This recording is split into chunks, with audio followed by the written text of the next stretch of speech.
one. In today's market, everybody is concerned about how they spend their advertising dollars because everything's shrinking. You pay more for the cost of goods, and you probably are receiving less on your accounts receivable. In a large town like the Dallas Metroplex or New York City, perhaps you could get lost in the mix of having just a huge number of mass media things bombarding the clientele you'd like to reach. But in a small town like Paris, Texas, I have found that the radio that we have based out of here is listened to by the people who live here. It may be a very local phenomena, but it is our phenomena.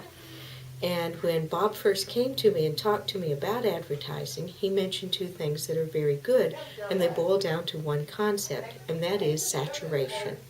People have to think of you first, and you alone first, with whatever your marketable skill or commodity is. If you are a dentist, then it has to be you're the only dentist they've ever heard of in town, and they will think of you first. If you are the optometrist, it has to be your name that pops into their mind first. They might change their mind based on insurance or some other reason, but they will have thought of you first, and that's going to count more than anything else really in the long run. I can absolutely testify myself that the advertising that we've done here at East Texas Broadcasting has made a huge difference in my own practice.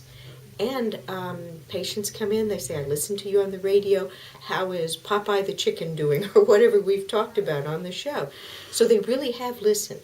It's a real phenomena. And on top of that, you've saturated your market, you've made yourself stand out. If you were abandoned at high seas, the one thing you learn is be bigger, brighter, different. And that's really what you have to do in the high seas of today's economic times.